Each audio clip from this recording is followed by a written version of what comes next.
अस्सलामुअलैकुम दोस्तों इस मोटरसाइकिल की टाइमिंग चैन आज हमने चेंज करनी है, तो इसको हमने मुकम्मल तौर पर खोल लिया। लेकिन अब जो फिटिंग का तरीका कार है वो हम आप भाइयों के साथ शेयर करेंगे कि किस तरह से इसकी फिटिंग करनी है। तो ये जो इसकी जो पुरानी टाइमिंग चैन है वो बिल्कुल ख़राब हो चुकी है। ये जो इसके ऊपर जो गोट होती है रबड़ की, वो भी बड़ी गोट भी इसकी बिल्कुल सारी टूट चुकी है एक साइड से। तो इसका ये जो नुकसान होता है ये इसी वजह से होता है कि जब इसका ऑयल टाइम पर चेंज ना हो, इसी वजह से ये ख़राब होती है भाइयों। तो ऑयल हमेशा टाइम पर चेंज किया करो। तो इसके बाद हम जो इसकी नई टाइमिंग चैन होती है, चाइना की मोटरसाइकिल के अंदर ये 84 लिंक की होती है। ऊपर नंबर लिखा होता है, ये जब नहीं लेते हैं 84 लिंक। CD70 का 82 लिंक होता है, चाइना का जो होता है ये 84 लिंक का होता है। ये नई टाइमिंग चैन है जनाब। अब इसके अंदर हम डालेंगे फ्यूचर कंपनी की। तो गोट हम साइड पर रख लेंगे। पहले सबसे इसकी जो चैन है वो हमें खाली चाहिए होगी, ठीक है।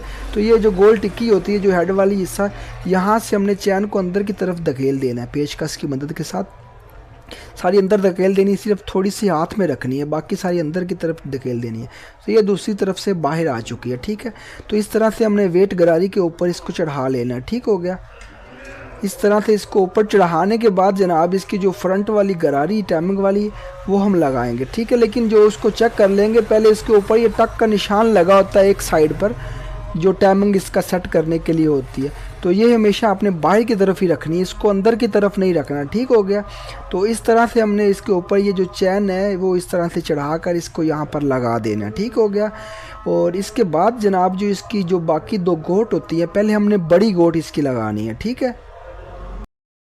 उससे पहले ये जो गरारी है हमने ये केम से नीचे उतार लेनी है। इसको ये खाली बोल्ट के ऊपर छोड़ देना है। और इसके बाद ये जो गोट है इसको हमने आराम के साथ चैन के दरमियान में रख कर अंदर की तरफ धकेल देना, ठीक है। और ये सिलेंडर का एक सुराख रखा होता है, वो गोट का, और ये सुराख बिल्कुल सामने हो, तभी तो इसका जो बोल्ट है वो परफेक्टली सीधा लगेगा। तो ये आप देख सकते हैं अभी इसका जो बोल्ट है वो बिल्कुल सीधा हो चुका है सुराख। तो इसके अंदर ये अभी जो बोल्ट है वो हम लगा देंगे, ठीक है। तो इसके बाद ये उंगली लगाकर आपने चेक कर लेना गोट कहीं आगे पीछे तो नहीं जा रही, वो बिल्कुल सही खड़ी है। तो इसके बाद जनाब इसका जो बोल्ट है वो मुकम्मल तौर पर आपने टाइट कर लेना। और उसके बाद ये छोटी गोट होती है जो ये एडजस्टर तोते के ऊपर लगती है, तो इस तरह से ये आराम से लग जाएगी, ठीक है।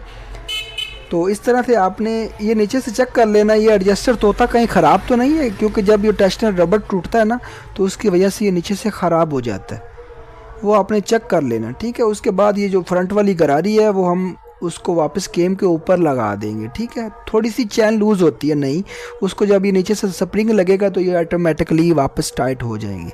तो ये जो राड है वो हमने पहले खोल लिया था, तो अब ये टेंशनर राड है उसको हम बाहर निकालेंगे। इसका जो टेंशनर राड का रबड़ था वो बिल्कुल टूटा हुआ था, बाकी राड ठीक है, हमने चेक किया उसकी जो गोली वगैरह है वो ठीक है नीचे से। तो जो इसका राड का रबड़ है वो हम नया लगा लेंगे। लेकिन उससे पहले हम जो इसकी प्लेट है वो मुकम्मल तौर पर उसको लगाएंगे। तो ये पहले हिस्सा इसको अच्छी तरह से साफ़ कर लेंगे। और ये जो इसकी सील है वो भी लीकेज थी, जो कि ऑयल लेट होने की वजह से ये सील वगैरह लीकेज होती हैं। तो जो ऑयल होता है वो 800 या 1000 किलोमीटर से ऊपर ना चलाया करें। तो इसकी जो सील है वो हम पहले निकाल लेंगे, ठीक है। सील हमने बाहर निकाल ली और कोशिश कर रहे हैं कि जो सील होती है ये एटलस होंडा की नोक कंपनी की जो होती है ना, जेन्युइन सॉरी, तो आपने वही लगानी है। वो अच्छी क्वालिटी की होती है और काफ़ी लाइफ टाइम अच्छे टाइम तक चलती है, ठीक है। तो ये हमने सील लगा ली। और ये लेकिन जो इसका ऊपर वाला रिंग था वो बिल्कुल सही था, तो उसको हम हल्की सी सिलिकॉन थोड़ी थोड़ी लगा लेंगे और ये बिल्कुल ठीक हो जाएगा, ये लीकेज नहीं होगा, ठीक है। तो वो हमने जनाब इसका जो रिंग के ऊपर सिलिकॉन लगा लिए। और उसके बाद जनाब इसके जो छोटे रिंग होते हैं जो बोल्ट के आगे होते हैं वो आपने ज़रूर से देख लेने हैं, वो कहीं आगे पीछे तो नहीं। बाज़-औक़ात जब प्लेट खोलते हैं तो प्लेट के साथ ये गिर जाते हैं, लेकिन ये इनके दोनों रिंग लगे हुए हैं। तो इसके बाद जनाब जो इसकी प्लेट है वो हम लगा लेंगे आराम के साथ। दोनों जो बोल्ट के सुराख हैं वो आमने सामने रखने हैं, ठीक है। और उसके बाद जनाब इसके जो दोनों बोल्ट हैं वो आपने टाइट कर लेने हैं अच्छी तरह से। प्लेट के जनाब हमने दोनों पेज अच्छी तरह से टाइट कर लिए। इसके बाद ये मैग्नेट के अंदर ये टक लगा होता है, ठीक है। और ये जो वेट होता है वहाँ पर ऊपर काटर लगी होती है, इनको आमने सामने रखना होता है। इस तरह से मैग्नेट को लगाकर आप घुमाएंगे तो वो ऑटोमेटिकली अपनी जगह पे जाकर बैठ जाएगा। और इसके बाद जनाब इसका जो नट है वो आपने अच्छी तरह से टाइट कर लेना है, उसको लूज़ नहीं छोड़ना। ये टाइट करने के बाद जनाब इसका जो मैग्नेट का लेवल है वो हम सीधा करेंगे ये, और इसके ऊपर मैग्नेट के ऊपर F और T का निशान लगा होता है, और जो इंजन का मेन टापा होता है वहाँ पर एक टक लगा होता है, वो वाज़े नज़र आ जाता है, लेकिन मोबाइल में शायद आपको नज़र वीडियो में ना आ रहा हो। तो इस तरह से आपने इसको सीधा रखना है। और इसके बाद जनाब जो फ्रंट गरारी है, जो टैमक चैन वाली बड़ी गरारी, इसका आपने जो ऊपर हेड के टक लगा होता है और जो गरारी के ऊपर टक लगा होता है वो आमने सामने रखना है। तो इसका भी थोड़ा सा डाउन है, तो हमने इस तरह से पेचकस की मदद के साथ इसको ऊपर उठाएंगे और गरारी को थोड़ा सा ऊपर की तरफ घुमाएंगे, और इसका ये एक डंडा ऊपर की तरफ जा चुका है और ये अभी टक बिल्कुल सामने हो चुका है, ठीक है, क्योंकि मैग्नेट थोड़ा सा वो पीछे था टी के निशान से। ये तो अभी बिल्कुल सीधा स्ट्रेट हो चुका है, ठीक है। और इसके बाद जनाब इसके जो बोल्ट हैं वो आपने मैग्नेट को घुमाना है, और जब तीनों सुराख बिल्कुल आमने सामने आ जाएं तो तब आपने इसके बोल्ट जो है वो अच्छी तरह से आपने टाइट कर लेने हैं। तीनों बोल्ट अपने अच्छी तरह से टाइट करने के बाद जनाब इसकी जो गोल टिक्की वाली प्लेट होती है जो इसको यहाँ पर जो लगाई जाती है उसको चेक कर लेना। अगर उसका जैन टूटा हुआ है तो जैन नया लगा लेना, लेकिन इसका जैन सही था तो हम इसको सिलिकॉन लगा लेंगे। और इसके बाद जनाब इसको हम फिटिंग करेंगे, इस तरह से इसको जनाब लगा लेना। ये नीचे इसका टक लगा होता है, और इसके बाद जनाब इसके जो बोल्ट हैं वो आपने बोल्ट अच्छी तरह से इसका टाइट कर लेना है, आराम के साथ टाइट करना है। अगर ज़्यादा ज़ोर लगाते हैं तो प्लेट टूट जाती है। इसके बाद ये होल्डर इसका उतारा था वो लगा लिया, और इसके बाद जनाब जो टेंशनर रॉड का ये रबड़ टूटा हुआ था पुराने वाला, तो वो हमने जनाब उसका उतार लेना है। ये पुराने वाला जो रबड़ है वो हमने बाहर इसका निकाल लिया है, और इसके अंदर अब जो नया रबड़ है, टेंशनर रबड़ इसको कहते हैं, ये अभी हम नया रबड़ इसके अंदर लगाएंगे, ठीक हो गया।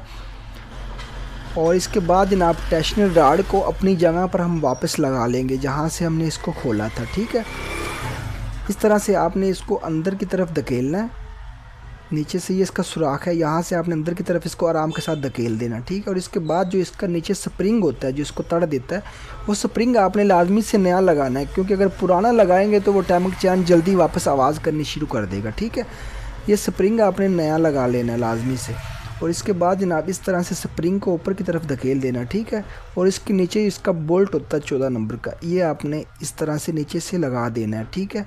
इसको चाबी की मदद के साथ अच्छी तरह से टाइट करना। और इसके बाद हमने बाइक को स्टार्ट किया, और इसके जो हल्के हल्के टैपट थे वो लूज़ थे, तो हमने कहा इसके जो टैपट भी सही करते हैं। इसके जो एल पंप चेक किया वो माशाल्लाह बिल्कुल सही चल रहा था। और इसके बाद जनाब इसके जो टैपट हैं वो हमने एडजस्टमेंट किए, टैपट लूज़ थे। और इसके बाद जनाब अभी हम मोटरसाइकिल को स्टार्ट करेंगे, और इसका जो साउंड है वो बिल्कुल माशाल्लाह से ठीक हो चुका है। वीडियो में शायद थोड़ा सा डिफरेंट हो, लेकिन इसका जो साउंड है वो बिल्कुल अभी ठीक हो चुका है। टैमक चैन की कोई थोड़ी सी भी आवाज़ नहीं है। तो वीडियो अच्छी लगी तो वीडियो को लाइक करें, चैनल को सब्सक्राइब करें। थैंक यू, शुक्रिया।